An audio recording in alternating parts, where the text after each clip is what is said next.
Good morning, student.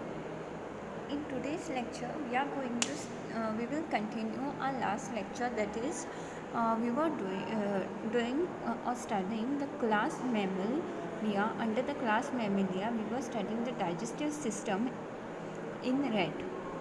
Okay. So, we have already seen that the digestive system of a rat is comprised of alimentary canal and the digestive gland.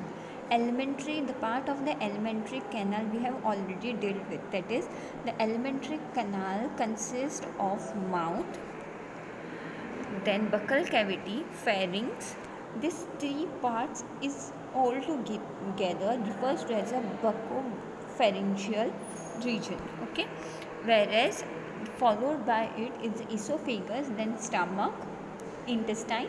Intestine consists of two, small intestine and large intestine, followed by anus. Okay, now we are going to study the digestive gland, that is a part of the digestive system of rat. So digestive glands of a rat comprise of salivary gland, liver, pancreas, gastric glands, intestinal glands and spleen. Okay, so starting with the salivary gland. Salivary gland, it is consists of five pairs of salivary glands, that is the parotid glands that are located beneath the cutaneous muscle at the junction of the mandible and neck. Next is the mandibular glands, which are located on the ventral surface of the neck, whereas a sublingular gland, which is further divided into two: major sublingular gland, which lies ventromedial to the mandibular gland, whereas the minor sublingular gland is located between the last two lower molar and tongue. Okay. Then comes the zygomatic or the infraorbital gland. The zygomatic or the infraorbital gland lies in the orbit along the dorsomedial rim of the zygomatic arch, and all these glands have a separate opening into the buccal cavity through a separate duct. Okay. The secretion of the salivary gland is known as the saliva, and this saliva will help in moistening the food, and it also contains an enzyme that is called ptyalin, which digests the starch in the food. Okay. Followed by salivary gland comes the liver. Liver is a massive gland which is located beneath the diaphragm and above the stomach. It has a four-lobed structure and remains attached to the diaphragm by a ligament called as a falciform. Okay. The largest and the square lobe of the liver is termed as quadrate lobe, and it will be lies more ventral than other lobes. Okay. And this quadrate lobe is further divided into two equal halves, that is the left and the right sublobes. Okay. Followed by the quadrate lobe, there is another a rectangular left lobe which will be lies dorsal to the quadrate lobe, and whereas it has a midline at the left. Okay. After the rectangular left lobe, there comes a right lobe which is the oval, and it lies to the right of the midline. And the last, that is the smallest lobe of the liver, is termed as a caudate lobe, and that lies dorsomedially in association with the lesser curvature and in angular notch of the stomach. Okay. So this is about the four lobes of the liver. Now we'll see the secretion. The secretion of the liver is a bile, and bile is kept temporarily stored in a pyriform gallbladder lodged in a quadrate lobe of the liver, and it will be having a common bile duct formed by the union of the hepatic duct. Okay, hepatic here refers to the liver. Okay, means it will be having a duct which is common for the bile duct, also for the liver duct. Okay, and also the cystic duct, that is referred to the gallbladder. Okay, and this common bile duct will carry a bile to the duodenum. Okay, followed by the liver is the pancreas. Pancreas is a whitish, elongated and irregular shaped gland which is located between the limbs of the duodenum. Okay. The secretion of the pancreas is known as a pancreatic juice, and the juice is carried to the distal part of the duodenum by the pancreatic duct. Next gland, which is a part of the digestive gland, is the gastric glands. The gastric gland in a rat consists of innumerable gastric glands which are present along the inner lining of the stomach, and the juices which is produced by this gland is referred to as a gastric juice.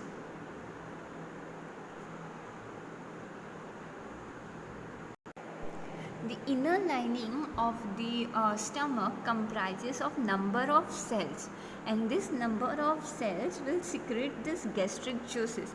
For example, the chief cell or the zymogenic cells will produce an enzyme pepsin and renin, whereas pepsin digests the protein, whereas renin curdles with the milk. Then it also has a parietal or the oxyntic cells which will be responsible for the production of hydrochloric acid. Okay, and this hydrochloric acid is very necessary in order to activate the other enzymes.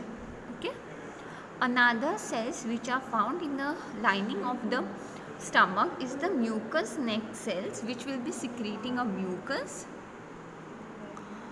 So these are the different different cells which are found in a lining of the stomach, and the production of these cells will altogether termed as a gastric juices. Okay, followed by gastric gland, that comes a intestinal gland.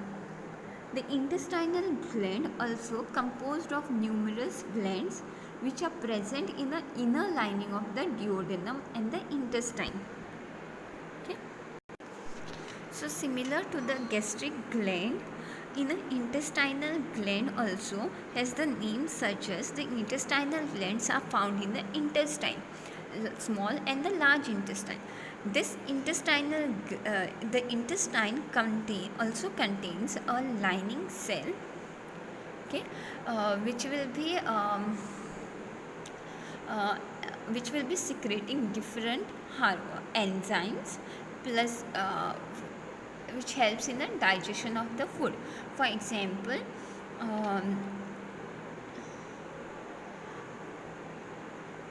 a Bernal gland will secrete a large amount of alkaline mucus in response to tactile or the irritating stimuli. That is when the food, the digested food from the stomach, when it enters the duodenum, that time the intestinal juices will contain this alkaline mucus. Okay, and this is secreted in response to the entry of the digested food from the stomach. Okay, then vagal stimulation is also increases the Werner gland secretion and in response to the stomach secretion. Okay, then next is the gastrointestinal hormones, which is specially secreting.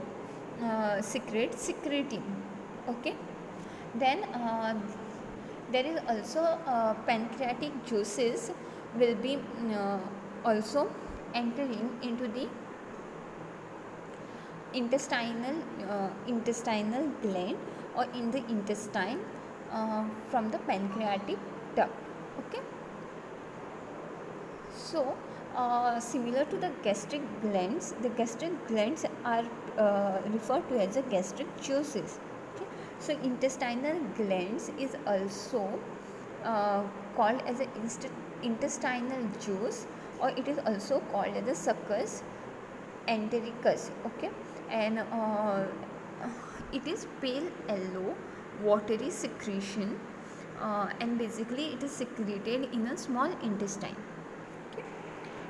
Followed by the intestinal gland, there comes a next is the spleen. Spleen is an elongated brown colored organ, and it is morphologically connected with the alimentary canal only, but it is situated on the dorsal side of the stomach by a fold of the mesentery. Okay, spleen is devoid of any duct and it does not produces any hormone, but it is believed that this spleen destroys old red blood corpuscles. Okay, but the proper function of the spleen is not yet discovered or identified or known.